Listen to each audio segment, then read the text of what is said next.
Hello everyone, welcome back to Ansarkari. So we are discussing with 3 March 2024 newspaper. So first topic is Bharat और Africa मैत्री गुलाब उद्यान से गुलाब महोत्सव शुरू। यानी इसका मतलब ये है कि जो इंडिया और अफ्रीका का टाई अप है वो सॉफ्ट पावर के थ्रू करा जा रहा है। यानी कि जैसे कि मेलों का उद्घाटन करके या फिर जैसे गुलाब उद्यान में गुलाब महोत्सव मना के, तो ये सॉफ्ट पावर का यूज है। इसमें हम ये बोल सकते हैं कि टाई अप सिर्फ ये नहीं कि सिर्फ ट्रेड या फिर उसके कंटेक्स्ट में हो, लेकिन कल्चर को प्रमोट करने के लिए भी टाई अप हो सकते हैं। नेक्स्ट आर्टिकल इज रोबोट से जीभ की सर्जरी, बातचीत करने में सक्षम हुआ मरीज।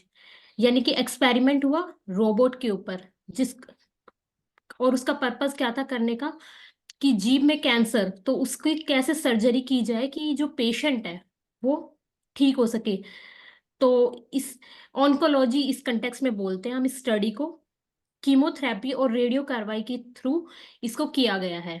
नेक्स्ट इज कल्प मेधा। युद्ध शुरू करने के अनेक कारण हो सकते हैं, लेकिन उसे खत्म करने का सिर्फ एक कारण है कि मनुष्य की जिंदगी अमूल्य है। मानसी बोलोगे? और डायरेक्टली बोल रहे कि रीजन लाइक टेरिटोरियल क्लेम्स, अपना टेरिटोरियल एक्सपेंशन को इंक्रीज करना हो सकता है। जैसे अभी हम रशिया यूक्रेन वॉर की अगर बात करते हैं तो नेटो एक्सपेंशन एक बहुत बड़ा रीजन था जिसकी वजह से Russia started with this war and attacked Ukraine. तो खत्म करने का ये कि पीस एंड स्टेबिलिटी, सब चाहते हैं कि पीस एंड स्टेबिलिटी हो, तो उसको खत्म करने के पीछे वही मेन रीजन होता है जो बोला ह्यूमन राइट्स। तो ये जैसे अब इसराइल गाजा वॉर की भी बात करते हैं तो वी आर सीइंग कि बोला जा रहा है कि जीनोसाइड हुआ है, how humans have been killed, civilians जो जिनकी कोई फॉल्ट नहीं है। गाजा स्ट्रिप में उनके पास बेसिक फैसिलिटीज नहीं है, खाना नहीं है, पीने के लिए पानी नहीं है। तो इसलिए मनुष्य की जिंदगी अमूल्य है। अल्टीमेटली पीस ही चाहते हैं सब। हाँ जी। तो इसमें यही है कि जो मनुष्य की लाइफ है वो प्राइसलेस है, यानी कि उसकी अहमियत बहुत ज्यादा है। तो इसमें ये एड अप और कर सकते हैं। बाकी जो आपने पॉइंट्स शेयर की कि ह्यूमन राइट्स, यूनाइटेड चार्टर की बात हम इसमें कर सकते हैं। नेक्स्ट टॉपिक इज 1000 से ज्यादा अमृत भारत ट्रेन का होगा निर्माण।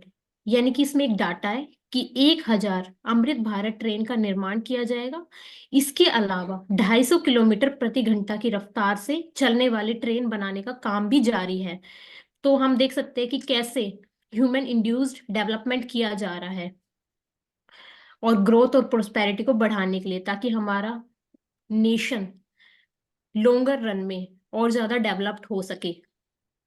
इसमें हम देख सकते हैं कि जैसे एक अमृत भारत ट्रेन बनाने की कॉस्ट कितनी आती है, तो ₹100 करोड़। और यहाँ पे 1000 अमृत भारत ट्रेन को निर्माण करने की बात की जा रही है तो close to ₹1 lakh crore expenditure हम बोल सकते हैं। In terms of capital expenditure है ये।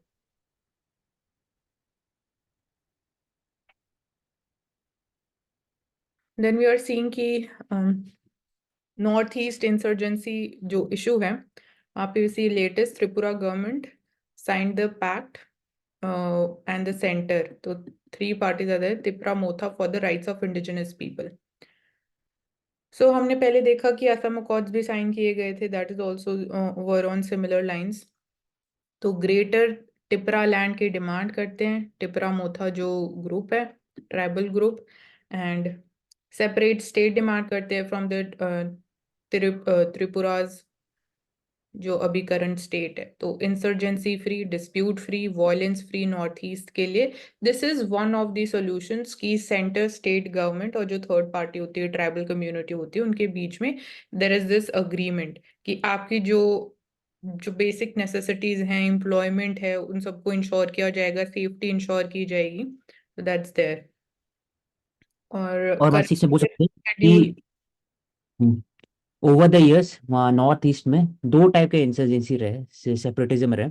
एक तो है कि they are demanding separate nation, और तो जैसे फॉर एग्जांपल ग्रेटर नागालैंड पूरे अलग मांग रहे हैं। एक है कि सेपरेट स्टेट गोरखालैंड, और बाकी जो है कि they are demanding just autonomous council, for example Bru Reang. Second is Bodoland territorial council, उसमें भी एग्रीमेंट हुआ। तो जो greater Tripura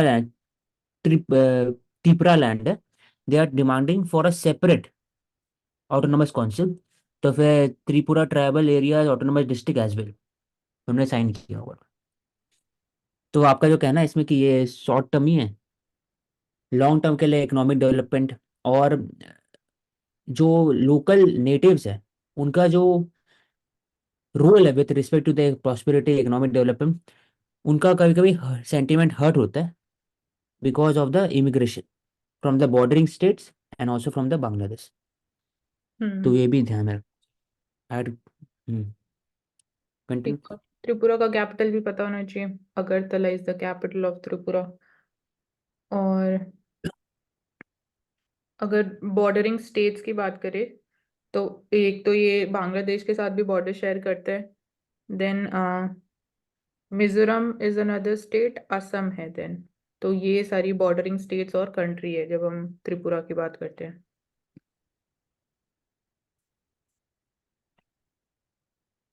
Managing the resources with artificial intelligence. So as we say कि artificial intelligence remains incomplete without human intelligence. तो application जैसे बात करते हैं तो एक एप्लीकेशन हेल्थ केयर सेक्टर में एफिशिएंसी, अभी जैसे हमने रोबोटिक्स की बात करी कि रोबोटिक्स के थ्रू एक ऑपरेशन किया गया, तो एक हो गया एफिशिएंसी को इंक्रीज करना। बट एक जो सेकंड कंसर्न आता है कि एफिशिएंसी इंक्रीज होगी, प्रोडक्टिविटी इंक्रीज हो सकती है, सेफ्टी इंक्रीज हो सकती है कहीं ऐसे सिक्योरिटी ऑपरेशंस में कि डायरेक्ट ह्यूमंस को ना जाना पड़े, तो डायरेक्ट हम रोबोट भेज सकते हैं। तो कंसर्न ये है कि उसका एथिकल यूसेज कैसे हम इंश्योर कर सकते हैं कि एथिकली ही उसको यूज किया जा रहा है। जैसे कल भी औशिक ने बोला कि डिजाइनर बेबीज के लिए उसको ना यूज किया जाए, जो कि अगेन ह्यूमन हेल्थ के ऊपर एक रिस्क है। हमें नहीं पता कि सर्वाइवेबिलिटी का कितना सक्सेस रेट हो सकता है। तो ये कंसर्न्स है। मैनेजिंग द रिसोर्सेज में यही है कि कैसे, बिकॉज हमारे रिसोर्सेज लिमिटेड और स्कार्स हैं, तो उसको एफिशिएंटली ये हमें फोरकास्ट करके बता सकता है कि करंट जो डिमांड है as per the needs not as per the greed, उसको कैसे रिसोर्सेज को एफिशिएंटली यूज किया जाना चाहिए। तो यहाँ पे लाइक लिंकिंग और रिवर्स की बात की जा रही है, डिजास्टर मैनेजमेंट में बात की जा रही है, लाइक प्रोडक्शन ऑफ साइक्लोन्स में मॉनसून स्ट्रेंथ कितनी होगी, इंटेंसिटी उसकी कितनी हो सकती है और कितना उसका फिर पॉसिबल डैमेज क्रिएट हो सकता है। तो ये पहले ही अगर हमें पता लग जाएगा थ्रू आर्टिफिशियल इंटेलिजेंस, तो we can better manage our resources. And apart from this, यहाँ पे एग्जांपल है जैसे Pennar Palar Kaveri link canal connects with the Mahanadi and Godavari rivers with the deficit rivers further south. तो वी से कि जो पेनिनसुलर रिवर्स है, their seasonal nature, perennial नहीं है, पूरे साल उनमें वाटर फ्लो नहीं होता है, तो वाटर रिसोर्स को भी हम मैनेज कर सकते हैं।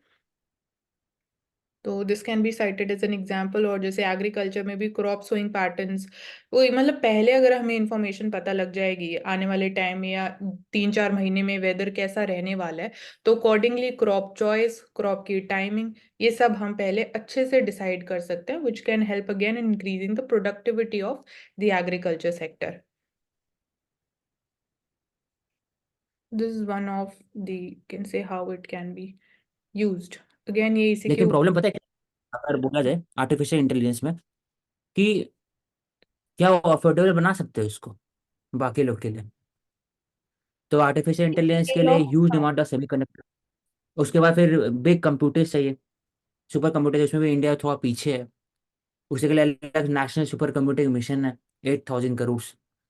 उसके बाद है क्वांटम कंप्यूटिंग मिशन जो इंडिया में, वो भी बात करते हैं for developing of such kind of capacity in the artificial intelligence. उसके बाद प्राइवेट सेक्टर्स का इंक्लूजन है। अब प्राइवेट सेक्टर के इंक्लूजन में क्या प्रॉब्लम हो रहा है कि पहले वो तो आए थे जनरेटिव एआई के हिसाब कि we are developing artificial intelligence for the mind kind, for the prosperity of human kind, लेकिन slowly they have started to use IPR for that also. तो ये हम्म। हो सकता है कॉस्ट बढ़ जाए, जैसे जीएम क्रॉप का हो गया, नैनो फर्टिलाइजर स्टार्टिंग हो गया, बाकी सब में भी स्टार्टिंग में बढ़ कॉस्ट। सकता है, कॉस्ट बढ़ सकता है, बट अगेन वो ये कि स्केल ऑफ बेनिफिट्स एक लेवल अचीव होने के बाद तो वो और कॉम्पिटिटिव हो सकता है कॉस्ट। तो इनिशियली जैसे बोला आपने इंडिया के पीछे है, तो बट अगेन हम उसी डायरेक्शन में मूव कर रहे हैं। तो आने वाले टाइम में डेफिनेटली कॉस्ट कम हो सकती है और कॉम्पिटिटिव हो सकती है, जितना ज्यादा उसका यूज होगा, जितनी ज्यादा उसकी एप्लीकेशन होगी। ओवरऑल कंसर्न रेगुलेशन के ऊपर ही है। ग्लोबल लेवल पे भी जैसे बात करें, कॉमन स्टैंडर्ड ऑफ रेगुलेशन होना चाहिए हर एक कंट्रीज में, बिकॉज आर्टिफिशियल इंटेलिजेंस को सपोज साइबर अटैक के लिए भी यूज किया जा सकता है, जो कि किसी भी मतलब कंट्री से आप कर सकते हो। तो इसलिए ग्लोबल लेवल पे भी एक कॉमन स्टैंडर्ड ऑफ रेगुलेशन, तो ओईसीडी का रोल इंपॉर्टेंट हो जाता है वहां पे, जैसे हम बात करते हैं। देन यहाँ पे भी जनरेटिव एआई की बात हो रही है और इलेक्शन इंटीग्रिटी को मेंटेन करने की बात की जा रही है कि आने वाले इलेक्शंस में, जैसे हमने देखा कि 80 इलेक्शंस होने वाले हैं इस साल डिफरेंट कंट्रीज में एंड इंक्लूडिंग इंडिया, तो जनरल इलेक्शंस में भी कैसे जनरेटिव एआई सोशल मीडिया पे वोटर्स का जो इन्फ्लुएंस कर सकता है उनके डिसीजन को, कैसे इलेक्शन इंटीग्रिटी को आप मेंटेन कर सकते हो, क्योंकि सोशल मीडिया पे कोई डायरेक्ट रेगुलेशन नहीं है। तो एक ये कंसर्न इमर्ज होता है। तो यहाँ पे ये जो बिग टेक कंपनीज है, गूगल है जो ओपन एआई रन कर रहे हैं, चैट जीपीटी है, बार्ड की हम एग्जांपल की बात करते हैं, तो उनसे पहले ही अग्रीमेंट या जो नोड है उसके यूज से पहले ही ये एक किया गया है बाय द गवर्नमेंट। तो नोटिस भेजा गया टू ऑल द इंटरमीडियरीज, तो गूगल एंड ओपन एआई। सो यहाँ पे भी कंसर्न एग्जांपल्स हम साइट कर सकते हैं डायरेक्टली, लाइक जेमिनी एक प्लेटफॉर्म है, administrative electronics information technology important stakeholder है। जब हम आर्टिफिशियल इंटेलिजेंस की बात करते हैं तो लार्ज लैंग्वेज मॉडल्स हो गया, machine learning, generative AI, artificial intelligence models, and even जो ओपन डेटा अवेलेबल है, जैसे हम बात करते हैं कि उसके बेनिफिट्स और क्या डिसएडवांटेजेस हो सकते हैं, तो जो ओपन डेटा भी अवेलेबल है उसको कैसे जनरेटिव एआई प्रेजेंट करता है in front of the voters and electors, वो भी एक कंसर्न इमर्ज होता है। तो ओवरऑल यहीं पे भी वही एथिकल यूसेज की बात आती है। तो हमने देखा कि गवर्नमेंट ने और क्या स्टेप्स लिए, तो फैक्ट चेक यूनिट हमने देखा था अंडर द पीआईबी, वो बनाया गया, बट उसमें कंसर्न ये था कि that would be only relating to things which are concern with the centre government. तो डिफरेंट स्टेट्स ने अपने स्टेट लेवल पे भी ऐसे फैक्ट चेक यूनिट्स बनाए हैं, but again that is not in every state. तो एक कंसर्न है। मिस इन्फॉर्मेशन डिसइन्फॉर्मेशन की बात करी, डीप फेक्स, डार्क पैटर्न्स, तो ये एग्जाम्पल्स की कैसे जनरेटिव एआई इन्फ्लुएंस कर सकता है वोटर्स के बिहेवियर को। और इसमें ऐड करूंगा मानसी कि फर्स्ट ऑफ ऑल जो जनरेटिव एआई है, अगर आप फैक्ट चेकिंग यूनिट बना भी देंगे तो ये पोस्ट फैक्टो रहेगा ना, हाँ। कि for example information miss post facto रहेगा, ऑलरेडी फिर स्प्रेड हो चुका है। उसके पहले जैसे यहाँ पे लिखा है Google AI platform Gemini had recently come under fire, क्योंकि उन्होंने क्वेश्चन पूछा है प्राइम मिनिस्टर नरेंद्र मोदी के ऊपर में कैसा उनका रोल है इंडिया में, तो उनको बोला कि वो उसने डायरेक्टली को रिलेट किया विद द फासिज्म और बाकी सबसे। ऐसा है नहीं, इंडिया तो डेमोक्रेटिक कंट्री है वर्ल्ड वाइड में, तो ये जो बायस है from the algorithm based, bias from the data that is being entered into the algorithm into the Gemini, हाँ या क्योंकि फिर जनरेटिव है, तो डेटा में जो बायस है ना, इस हम्म। पे बात अभी तक नहीं हो रहा है, अभी तो हमेशा पोस्ट फैक्टो हो रहा है हर बार। तो हाँ एक इसका हाँ, भी है। बैकग्राउंड की जो बैक एंड कनेक्टिविटी की हम बात करते हैं, जो सॉफ्टवेयर है, क्योंकि वो तो कोडेड एल्गोरिदम पे ही वर्क कर रहा है, तो उसको हम्म कैसे बनाया जा रहा है दो उस। होते हैं बायस हाँ ना, एक है कि हाँ। डेटा वैल्यू बायस है, दूसरे का एल्गोरिदम बायस है।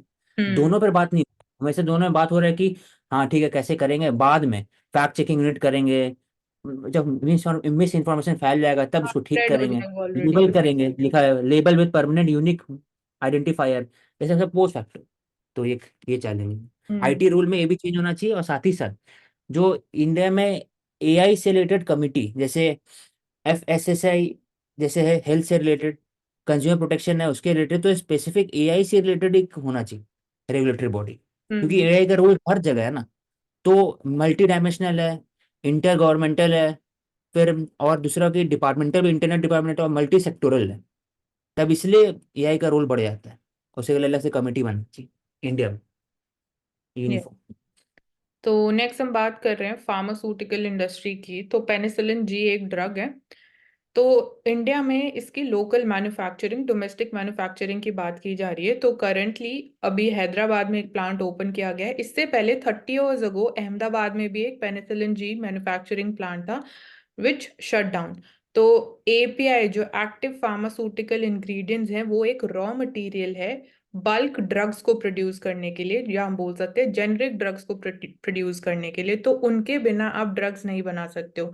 तो करंटली वी सॉ कि 90% ऑलमोस्ट, इससे भी ज्यादा डिपेंडेंस है चाइना के ऊपर जब हम एपीआईज अवेलेबिलिटी और इंपोर्ट्स की बात करते हैं। तो इसीलिए बल्क ड्रग पार्क्स, ये एक स्कीम भी है जिसको मतलब वो बनाया जा रहा है कि वहीं पे उस पार्क में सारी फैसिलिटीज अवेलेबल होंगी, तो उससे कॉस्ट ऑफ प्रोडक्शन और कम किया जा सकता है। तो this is again an example of we can say self reliance. और एप्लीकेशंस की बात करते हैं पेनिसिलिन ड्रग की, तो इट हेल्प्स इन कंट्रोलिंग जो लाइफस्टाइल डिसऑर्डर्स है like cholesterol levels and hypertension medicine, उन सब में इसको यूज किया जाता है। तो लाइक फॉर ट्रीटिंग HIV, तो this becomes important even Parkinson's disease के लिए भी। तो जो मेडिसिन अवेलेबल है, जेनेटिक डिसऑर्डर्स हैं, रेयर डिजीजेस के ट्रीटमेंट भी कहीं ना कहीं जो सिम्टम्स हैं उनमें रिलीफ के लिए it plays an important role.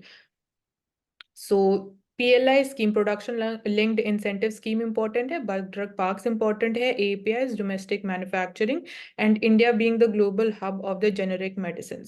So this is there. And अगर हम ड्रग स्टैंडर्ड्स की बात करते हैं तो there is this regulatory authority, central drugs standard control organisation, CDSCO। And for pricing, we have talked about कि there is the National Pharmaceutical Pricing Authority which looks into कि medicines का prices क्या होना चाहिए so that वो सबके लिए affordable हो। And अगर हम ग्लोबल लेवल पे बात करते हैं developing countries versus the developed countries, तो there is this debate about branded drugs और जेनरिक ड्रग्स। तो सिंस ब्रांडेड ड्रग्स की कॉस्ट बहुत ज्यादा है, देन हम यहाँ पे बात कर सकते हैं IPR की भी, कि IPR अगर उनको प्रोवाइड किया जाता है, जो आई थिंक यहाँ पे जो प्रोसेस है उसमें भी औशक IPR होता है उसके लिए भी, कि आप प्रोसेस को भी कॉपी नहीं कर सकते हो for manufacturing a particular drug. जो लेकिन इंग्रेडिएंट। इंडिया प्रोसेस पर नहीं किया। ऐसे ट्रिप्स वाले जो मिशन है हम्म। उसमें दोहा है ना, आई थिंक हाँ, ट्रिप्स। दोहा, हाँ।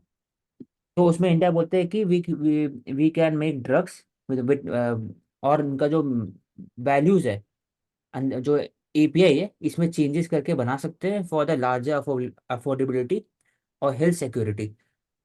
कहीं पर भी दुनिया में किसी को जरूरत पड़ेगा तो हम लोग भेज सकते हैं वैक्सीन मैत्री के थ्रू भी, और ऐसे भी जेनेरिक ड्रग्स बनाने, पेनिसिलिन भेजे थे हम लोग।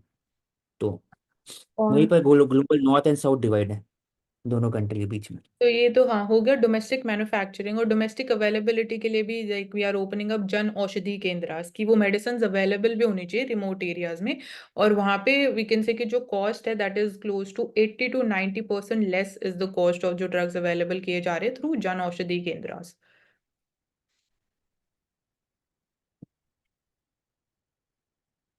Deep tech research discovery campus.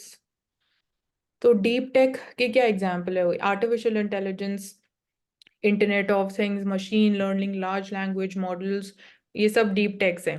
तो डीप टेक क्यों बोल रहे हैं? डीप टेक सपोज जो डीप फेक्स जनरेट किए जा रहे हैं तो उसको एक्चुअली डीप टेक, आइडेंटिफाई करना कि वो अच्छी अगर fake। डायरेक्टली बोलते हैं तो हम्म। डीप टेक अगर हो गया कि डीप फेक नहीं होगा एग्जैक्टली, डीप टेक हो गया कि हाँ, उसका उसको मिसयूज मत डायरेक्टली, हाँ, डीप टेक हो गया कि डायरेक्टली जो टेक्नोलॉजी है, नॉर्मल टेक्नोलॉजी, स्पेस हो गया बाकी सब, उसमें प्रिसीजन, उसमें और अंदर घुस करके और ज़्यादा specific area, for example laser technology, silicon fabric हो गया, या फिर यहाँ पे दिया हुआ नैनो फोटोनिक, नैनो पार्टिकल से रिलेटेड यूरिया हो गया, सब डीप टेक्नोलॉजी का पार्ट हो जाएंगे।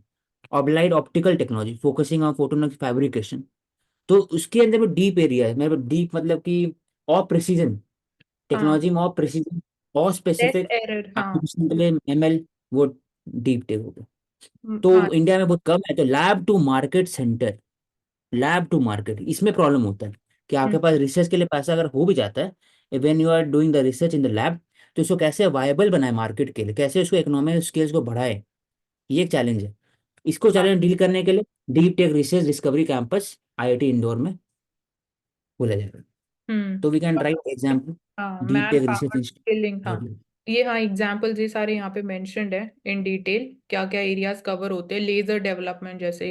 एंड जैसे आपने बोला लिखा हुआ कि है डीप टेक मतलब और प्रिसाइज और ज्यादा प्रिसिशन को ना, इंक्रीज, लिखा हुआ है, और एग्जैक्ट लिखा एरर हुआ है, error high and research, cutting edge areas, new technologies for the benefit of industry and society then can further a prototype development and entrepreneur ventures. Society के लिए सही होना चाहिए। High and simulation, high and technology, precision technology, deep tech का example. Continue. और जैसे applications अभी हम करंटली कहाँ देख रहे हैं डीप टेक का, तो जैसे हेल्थ केयर सेक्टर में अगर हम बात करते हैं तो targeted delivery of drugs inside the body, तो नैनो कार्बन फाइबर्स यूज किए जा रहे हैं, तो नैनो टेक कैसे हम उसको यूज करें, इवन चिप्स को भी कैसे ब्रेन में इम्प्लांट किया जा रहा है, तो that is also an example of deep tech एक तरीके से। और एग्रीकल्चर में बात करते हैं तो जैसे नैनो यूरिया, नैनो डीएपी की हमने बात करी, नीम कोटेड यूरिया, ये सब इसी के एग्जाम्पल हैं। टारगेटेड वही है कि फर्टिलाइजर जो नाइट्रोजन का रिलीज होगा बहुत स्लोअर पेस पे होगा, तो हमने उसको वहीं टारगेट किया।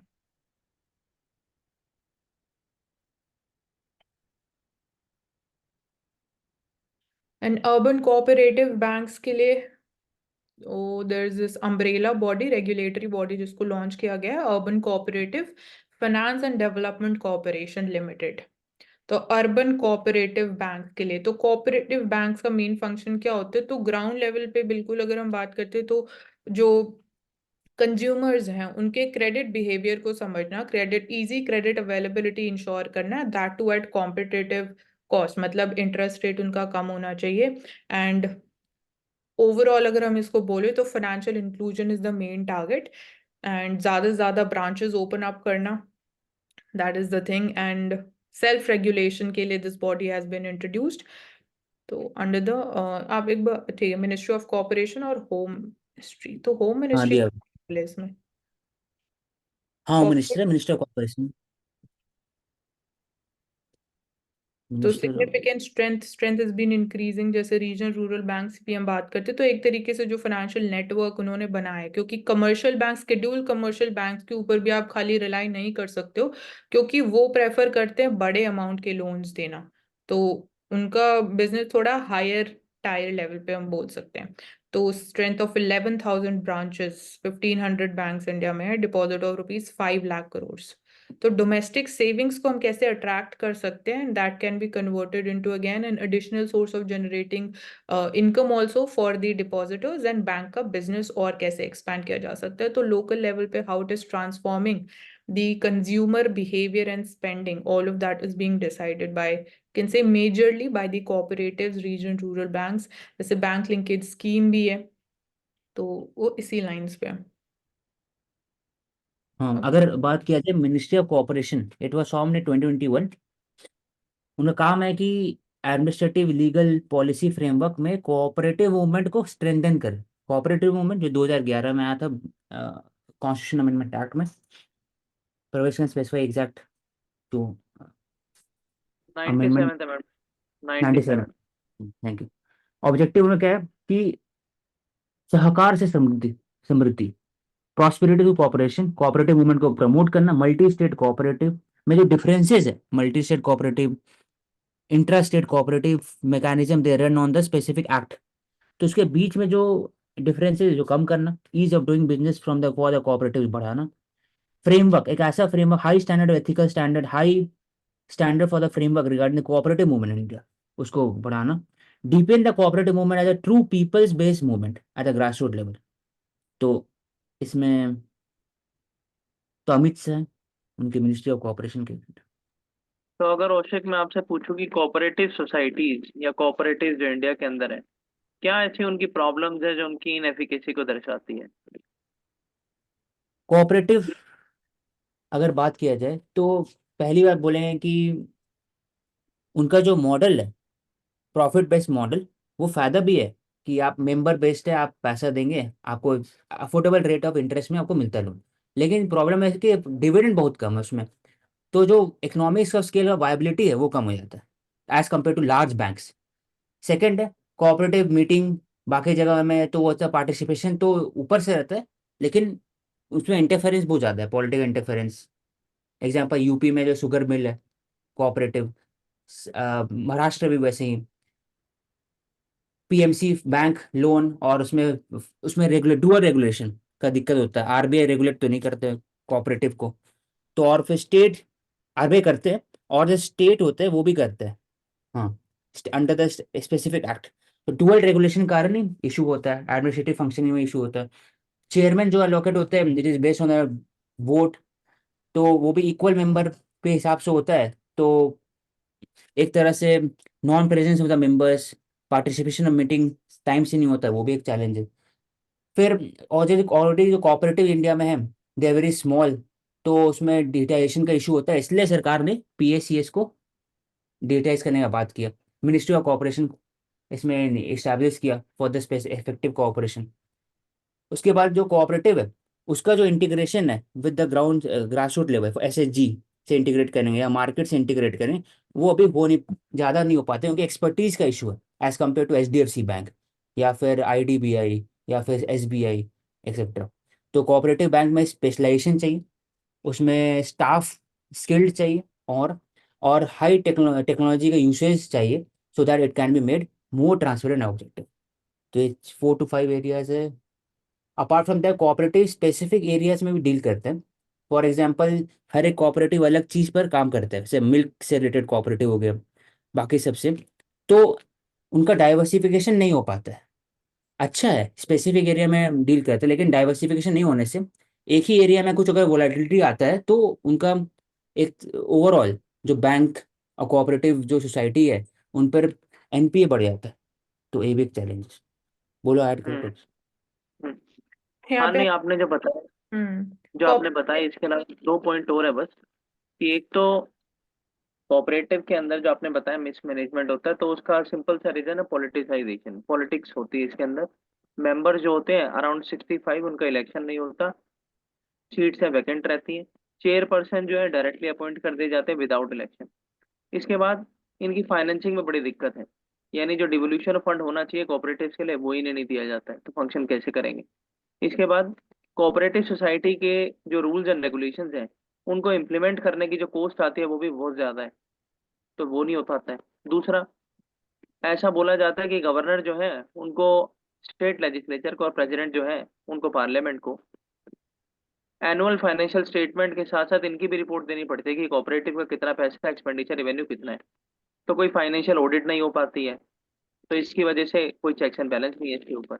और ऑडिटिंग से और रिलेटेड परसों ही पढ़े, ऐड कर दे फिर आगे ऐड कर देना, कि हम्म आईसीआई और आरबीआई ने दोनों डायरेक्शन दिया कि इंडिया में ऑडिटिंग से रिलेटेड स्टैंडर्ड होना चाहिए। इसमें रूल आता है फाइनेंशियल एनएफआर रेगुलेटरी, एनएफआरए, हाँ, national financial regulatory of India, C NFRA. और एक था regarding to accounting services. India में जो चार्टर्ड अकाउंटेंट है इनको वेरीफाई करना चाहिए, इनको देना चाहिए बाय द सेंटर, ताकि वो हर जगह ग्राम पंचायत से लेकर कोऑपरेटिव से लेकर हर जगह वो इधर अच्छे से अकाउंटिंग कर सकते हैं on the basis of highest standard set by the accountants जो इंडिया में बॉडी है उसके हिसाब से। ऑडिटर्स। हाँ। सो मैं बस यहाँ ऐड करूंगी अबाउट द रेगुलेशन कि इट इज इम्पोर्टेंट कि they are registered under the cooperative societies act, regulated by RBI. तो कौन से लॉज के अंडर रेगुलेट किए जाते हैं? एक तो है banking regulation act 1949, second is banking laws cooperative societies act of 1955। तो इसके अंडर दे आर रेगुलेटेड। और जो औशिक ने बोला कि स्टेट लेवल पे भी, तो स्टेट लेवल पे भी they are regulated by the state registrars of the cooperative societies.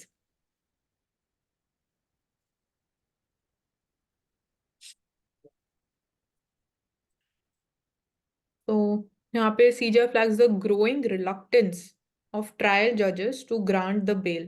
तो bail provisions की जैसे हम बात करते हैं, there should be reform, timely bail होना चाहिए। अगर जो like suppose there is less amount of coordination between the jail authorities and जो bail भी अगर paper work all of that is done, तो वहां पे कम टाइम होना चाहिए। तो यहाँ पे ट्रायल जजेस की रिलक्टेंस की बात की जा रही है कि वो नहीं चाहते या कम willingness है to grant the bail to the under trials। तो इसकी वजह से we are seeing over crowding भी हो रहा of under trials। एंड जैसे कि हमने पहले बात करी कि मुल्ला कमेटी या जो लॉ कमीशन रिपोर्ट थी 268, उन्होंने बोला कि 1/3 of the term jail term complete होने के बाद दे शुड बी रिलीज अगर उनका मैक्सिमम सेंटेंसेस ऑफ 7 years। तो हमने और जैसे कृष्णा अय्यर कमेटी की बात करी थी, मुल्ला कमेटी की हमने बात करी, लॉ कमीशन 268 रिपोर्ट की बात करी। तो इट्स इम्पोर्टेंट, तो this culture of adjournments can effectively suspend time within a case, prolonging the agony of litigants and perpetuating the cycle of backlogs. तो backlogs जो है they are getting built up. Adjournment culture यहाँ पे term use किया गया. तो VC की हमें adjournment मिल जाए और टाइम मिल जाए, बेल ना दे.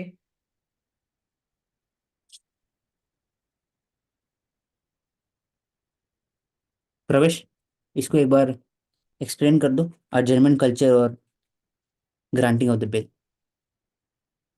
इसके अंदर हमने बात की है कि जो बेल प्रोविजंस होते हैं, सबसे दिक्कत इनमें दो दो बड़ी बड़ी दिक्कत है। पहला कि अभी भी आज के टाइम पे भी जो डिस्ट्रिक्ट लेवल कोर्ट्स है वहां पर डिजिटाइज्ड बेल नहीं होती है। आपका जो बेल लेटर है वो जज साइन करेंगे, वो एक हफ्ते के बाद पुलिस वालों के पास जाएगा, एक हफ्ते के बाद वो ऑर्डर अपने ऑफिसर्स को देंगे। तो यानी जो जस्टिस आपको मिला था 1 महीने पहले, वो 1 महीने के बाद उसका एग्जीक्यूशन हो रहा है। एक ये दिक्कत है। दूसरी क्या दिक्कत है कि जो बेल प्रोविजंस है उसमें जो है, जो हमारे नए कानून आए हैं, जिसमें कि हम बात करें भारतीय साक्ष्य संहिता, न्याय संहिता, जो पहले के हमारे आईपीसी, सीआरपीसी और सीपीसी हैं, उनमें जब आप स्टडी करते हैं उनको, तो उनके अंदर कानून इतने रिजिड है कि आप देखेंगे तो कहेंगे कि वाकई में इंडिया के अंदर जस्टिस आना चाहिए। लेकिन उन कानूनों के साथ में 10 गुना ज्यादा कानून से बचने के प्रावधान भी दिए गए हैं कि कानून के अंदर आप फंस तो गए, लेकिन आपको बचाया कैसे जा सकता है उसके भी 10 उपाय दिए हुए हैं। तो हमने उसको रिफॉर्म किया अभी कानूनों के अंदर। तो बेल के अंदर वहां पर क्या दिक्कत है, आप जो है पैसा देते हैं और बेल ले लेते हैं। तो कहीं ना कहीं यहाँ पर जो लॉयर्स और जो डिस्ट्रिक्ट लेवल पर जो जजेस हैं, उनका जो आपस में एक हम बोल सकते हैं जुडिशियल नेक्सस है, उसको तोड़ने की जरूरत है। तो उसके लिए डिजिटाइज सिस्टम करने की जरूरत है। जो बेल प्रोविजंस हैं उसमें भी यही होना चाहिए कि क्या क्या स्पेसिफिक रीजंस है जिनके ऊपर आप बेल देते हैं, कितने दिन के लिए देते हैं, कितना सम अमाउंट जो है चाहिए होता है। तो बेल के अंदर यही मामला है। और एडजमेंट वही है, एक यहाँ पे रिक्यूजल की बात कर सकते हैं कि बहुत सारे डिस्ट्रिक्ट जजेस के अंदर इवन सीजीआई ने ऐसा बोला कि जज जो है बचते हैं केस सुनाने से या फिर बेल देने से, क्योंकि उनको लगता है कि ये हीनियस क्रिमिनल है और इसको हम सुनाएंगे तो हमारे ऊपर फिजिकल या जो है अलग तरीके का अटैक हो सकता है। तो उसके लिए कहीं ना कहीं जो क्रिमिनल जस्टिस सिस्टम है उसको रोबस्ट करने की जरूरत है। फेसलेस अपील भी आ सकती है यहाँ पर। तो ये बोल सकता हूँ मैं यहाँ पर। तो इसमें इसके अलावा आप एक बात बताओ। लिखा गया है, adjournment कल्चर लिखा है, इसका मीनिंग क्या होगा? एडजर्नमेंट कल्चर है कि आप जो है कोर्ट को डिले कर देते हैं। जो बेल आपको देनी है आपने दी नहीं, आप उसको लटका के रखे हुए बेल को। जो आपके वकील है वो जाकर बोल देते हैं कि सर आज नहीं, आप हमारे को जो है 10 दिन बाद की डेट दीजिए। हम्म तब आप सुनाना, मेरे पास रिकॉर्ड नहीं है। इसका मतलब ये है। इसका मतलब बोलना चाह रहे हैं कि सीजीआई ने बोल हाईलाइट किया कि वो पहले वो कॉमन प्लेस नहीं था, it has become a normalize within the judicial process, adjournment culture. Yes.